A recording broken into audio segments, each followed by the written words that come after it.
नमस्कार दोस्तों, Bihar active news में आप सभी का स्वागत है।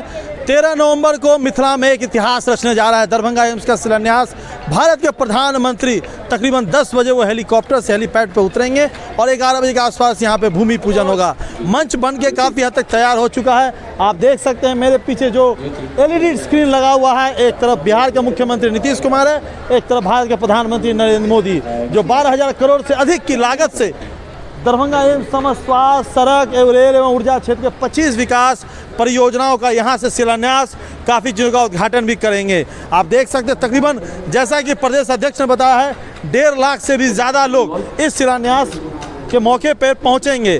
तमाम सुरक्षा व्यवस्था यहाँ पे ASG के हाथों में सपुर्द कर चुका है। तकरीबन 6 हेलीपैड बन के तैयार हो चुके हैं, जिसकी टेस्टिंग बीते दिनों हेलीकॉप्टर के जरिए यहाँ पे किया जा चुका है। आपको बताते चले, अभी कुछ देर पहले भाजपा के बड़े मंत्रीगण यहाँ पे उन्होंने बयान दिया कि किस तरीके से कल का जो कार्यक्रम है वो बताया है। तो सुनिए उनका क्या कुछ कहना है।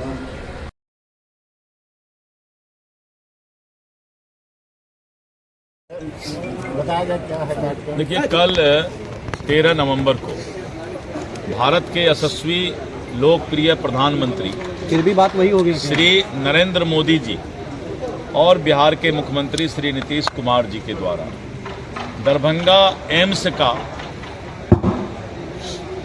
जो भूमि पूजन है उसको करने के लिए आ रहे हैं। पूरे मिथिला में और मिथिलांचल के लोगों के अंदर जश्न मन रहा है, क्योंकि जब मिथिलांचल के लोगों को इलाज की ज़रूरत पड़ती थी और दिल्ली जाना पड़ता था एम्स में, तो कितना समस्या होता था दिल्ली जाने पर। इस बात को वही लोग समझ सकते हैं जिन लोगों ने इस दंश को झेला है। एम्स बहुत बड़ा सौगात है, साथ में हजारों करोड़ का सौगात बिहार के लिए, रोड का, नाहे NHAI का, रेलवे का, बहुत सारा प्रोजेक्ट का भी कल जो है बिहार को जो है सौगात मिलने जा रहा है। तो दरभंगा की धरती धन्य है, मिथिला की धरती धन्य है कि यहीं से इतना बड़ा उपहार जो है प्रधानमंत्री जी देने जा रहे हैं। पहले 29 नवंबर को वर्चुअल भूमि पूजन होने की बात थी, लेकिन माननीय मुख्यमंत्री नीतीश कुमार जी और दरभंगा के लोगों के आग्रह को देखते हुए प्रधानमंत्री जी दरभंगा में ही भूमि पूजन कर रहे हैं। सर, क्या बताया जा रहा है कि दिल्ली के बाद सबसे बड़ा एम्स दरभंगा होगा, क्या ऐसा है? क्या ये दरभंगा का एम्स जो है सुपर स्पेशलिटी, जितने विभाग दिल्ली में एम्स में है सभी विभाग यहाँ पर, जैसे कि ऑर्थोपेडिक्स का सुपर स्पेशलिटी, ऑप्थल्मोलॉजी और इस तरह करके gynae, neuro surgery, onco surgery, जो विशेष करके कैंसर का इलाज है, कार्डियोलॉजी, यूरोलॉजी, जो आजकल बहुत सारा इन्फेक्शन यूरिनरी ट्रैक्ट में और प्रोस्टेट में इन्फेक्शन हो रहा है, लोगों का जो है कार्डियोलॉजी में हार्ट का जो प्रॉब्लम हो रहा है, न्यूरोलॉजी में ट्रॉमा सेंटर जो है, तो इन सब चीज़ों का यहाँ पर जो है व्यवस्था होगा।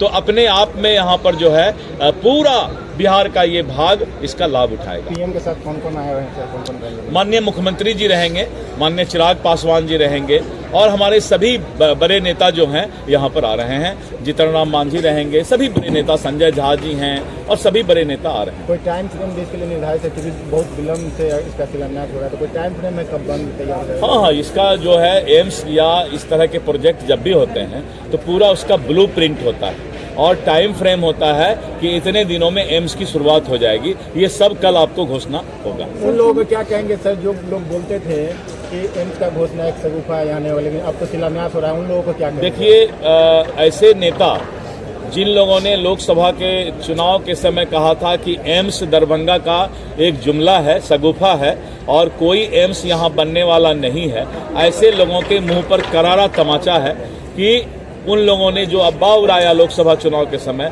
आज जो है प्रधानमंत्री जी ये जब तोहफा दे रहे हैं तो वो लोग मुंह छुपाकर इधर उधर छिप रहे हैं, भाग रहे हैं और उन लोगों को ग्लानि महसूस हो रहा है कि हम लोगों ने इस तरह की बातें की थी। क्या प्लान क्या है, कब जाएंगे? कल यहाँ पर जो है 9 बजे से सभा शुरू हो जाएगी और प्रधानमंत्री जी जो हैं यहाँ पर 10 बजे पक्का मंच पर पहुँच जाएंगे। आप विजिट किए हैं सर, क्या स्थिति लग रही है? बहुत ही अच्छा व्यवस्था है, बहुत ही अच्छा व्यवस्था है। और मैं अभी बोल रहा था यहाँ के स्थानीय विधायक संजय सरावगी जी धर्मशिला जी को कि इतना अच्छा व्यवस्था है कि यहाँ के जनता जो आएंगे उनको बैठने का भी व्यवस्था है और यहाँ पर लोगों को आने का, पार्किंग का सभी सुविधा जो प्रशासन ने किया है अरेंजमेंट बहुत ही सराहनीय है। लोगों को कितना आने की उम्मीद है आपको? हम लोगों को उम्मीद है कि करीब डेढ़ लाख के आसपास जो है भीड़ यहाँ पर मिथिलांचल के लोग धन्यवाद देने के लिए आएंगे। लेकिन सर एक बात है क्या कि आपको एनडीए के सभी लोग बुलाए, क्या विपक्ष के लोगों को भी न्योता दिया है? सभी ये सरकारी कार्यक्रम है, ये कोई एनडीए का कार्यक्रम नहीं है और ये सरकारी कार्यक्रम में सभी नेता जो है आ रहे हैं, सभी लोग आएंगे। देख करके नहीं होगा, इसका हम गारंटी देते हैं। जो इंडी गठबंधन विपक्ष के नेता हैं उनको बता दीजिएगा, उनको जब भी इलाज की जरूरत पड़ेगी तो एम्स में कोई दलीय एम्स नहीं है, ये सबका इलाज होगा, इंसानियत का इलाज होगा, मानवता का इलाज होगा, सबका इलाज होगा। 25 में चुनाव है, जनता किसका इलाज करेगी? देखिए, जनता तो एक बात समझ गई कि इंडी गठबंधन जो सिर्फ तुष्टीकरण की राजनीति, देश विरोधी ताकत के साथ मिलकर देश को खतरनाक रास्ते पर ले जाने की राजनीति और जिस तरह से इस देश का नमक खाकर राहुल गांधी अमेरिका के धरती पर जाकर हिंदुस्तान के बारे में ही खिलाफ में बोलते हैं, तो ऐसे नेता को पूरा देश पहचान गया कि ये लोग अपने राजनीति की दुकानदारी चलाने के लिए किसी भी हद तक, यहां तक कि देश विरोधी ताकत से भी हाथ मिला सकते हैं। तो हिंदुस्तान के लोकतंत्र, मजबूत लोकतंत्र की 140 करोड़ जनता, विशेष करके हमारे जो अकलियत भाई, मुसलमान भाई हैं, जिनको भाजपा से डरा कर रखा जाता है कि भाजपा आ जाएगा, भाजपा आ जाएगा, और एक माहौल बना दिया है कांग्रेस ने पूरे देश में भाजपा से मुसलमान भाई, अकलियत भाई को दूर करने का। लेकिन मोदी जी वो दिन देखना चाहते हैं कि इस देश में 140 करोड़ जनता एक हो, सबका साथ हो, सबका विकास हो। संपूर्ण मिथिलांचल में एक उमंग का माहौल है और संपूर्ण मिथिलांचल वासी उस पल का बहुत बेसब्री से इंतजार कर रहे हैं जब कल आदरणीय प्रधानमंत्री जी मिथिलांचल की धरती दरभंगा पे आएंगे। साथ में यहाँ माननीय मुख्यमंत्री श्री नीतीश कुमार जी होंगे, भारत सरकार के कई वरिष्ठ मंत्रीगण होंगे, जिसमें श्री चिराग पासवान जी, श्री जीतन मांझी जी, हमारे भारत सरकार के कई अन्य राज्य मंत्रीगण होंगे, साथ ही कुशवाहा जी होंगे और इस एम्स के भूमि पूजन का कार्यक्रम यहाँ संपन्न होगा और साथ ही लगभग 12,000 करोड़ रुपये से अधिक की योजनाओं का उद्घाटन आदरणीय प्रधानमंत्री जी के द्वारा माननीय मुख्यमंत्री जी की उपस्थिति में किया जाए। तो जो जनमानस में उमंग है वो कल सुबह यहाँ मैदान पर देखने को मिलेगा, जब एक बहुत बड़ी संख्या में मिथिलांचल वासी, उत्तर बिहार के लोग अपने प्रधानमंत्री जी और मुख्यमंत्री जी को इस एम्स के तोहफे के लिए आभार व्यक्त करने आएंगे। क्या कहिए, विपक्ष का जो आरोप है लगातार कह रहे हैं कि जो भी शिलान्यास होता है, देखिए कब बन के तैयार चुनावी स्टंट बता रहे हैं। विपक्ष को चिंता करने की जरूरत नहीं, इसलिए जरूरत नहीं है कि ना तो जनता ने उनको शिलान्यास करने का अवसर दिया, ना ही जनता उनको उद्घाटन करने का अवसर देने वाली। उद्घाटन की हम ही लोग करेंगे, चिंता विपक्ष नहीं करे। हम लोग काम शुरू करेंगे और आगे बढ़ा के जनता की सेवा में खुद भी जनता के आशीर्वाद से आगे बढ़ेंगे। विपक्ष के लोग ये कह रहे हैं जहाँ एम्स बन रहा है वो आरजेडी महागठबंधन के लोगों की देन है। विपक्ष का कहना है कि जो जहाँ एम्स का हो रहा है निर्माण, यहाँ इंडिया गठबंधन की देन है। उन लोगों को मैं जानकारी दे देता हूँ जो नासमझ लोग हैं। 2015 में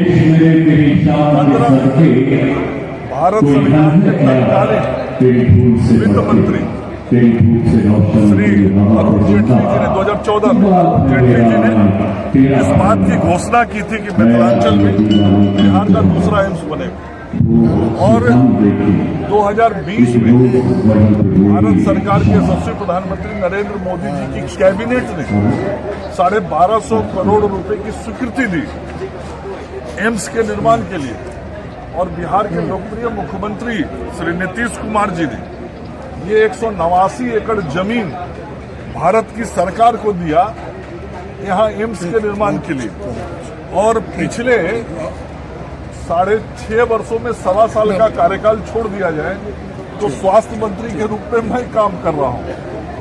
किसी भी समय उनका कोई योगदान नहीं रहा। ना तो 14 में दिल्ली में वो कहीं थे, ना 20 में जब कैबिनेट का डिसीजन हुआ भारत सरकार का तब थे, ना जमीन जब दिया गया और सारा निर्णय हुआ। मैं मुख्यमंत्री जी को लेकर दरभंगा आया था। आप सब लोग दरभंगा के साथी, आप लोग के ध्यान में होगा, हम लोगों ने यही बैठक और मीटिंग सब की थी। तो हर विकास का काम एनडीए ही करता है, एनडीए का नेतृत्व ही करता है, और हमारे जो दोनों नेतृत्व करता है नरेंद्र मोदी जी और नीतीश कुमार जी, उनके नेतृत्व में ही ये सब कुछ हुआ है। ये मिथिलांचल की जनता जानती है। बाकी गाल बजाने के लिए कुछ बोलना है तो बोलते रहे।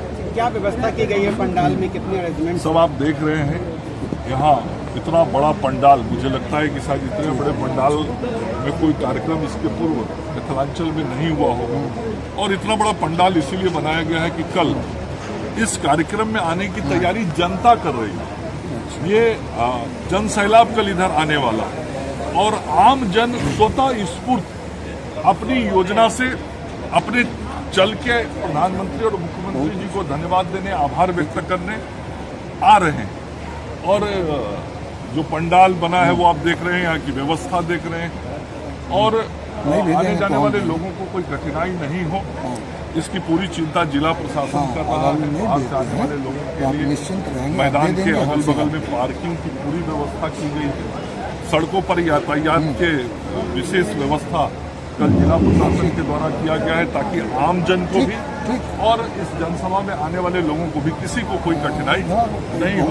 तो पूरी व्यवस्था के साथ ये कार्यक्रम हो रहा है। पिछले दिनों जब सुपर स्पेशलिटी का उद्घाटन हुआ था, आप थे स्टेज पे। अपनी के एनडीए घटक दल के जेडीयू से मंत्री हैं मदन सहनी जी, उन्होंने आम लोगों की उपचार, स्वास्थ्य का जो उपचार है उसको लेकर के एक सवाल उठाया था। आपको याद होगा कि पटना से आप लोग बहुत सारी सुविधाएं सरकारी अस्पताल को भेजते हैं, खासतौर से डीएमसीएच की बात की थी उन्होंने, लेकिन मरीजों को वहाँ पे सुविधाएं नहीं मिल पाती है, मरीज को पटना रेफर कर दिया जाता है। तो क्या वो जो मंत्री जी ने सवाल उठाया था पिछले दिनों, उसके ऊपर कुछ ये पहले तो स्पष्टता ये मैं दे दूं कि एनडीए का कोई भी, चाहे मंत्री हो, विधायक हो, कोई भी जनप्रतिनिधि हो, वह जनसेवक होता है। उसका पहला कर्तव्य होता है जन भावनाओं को ध्यान रखना, जन समस्याओं को उचित स्थान तक पहुंचाना।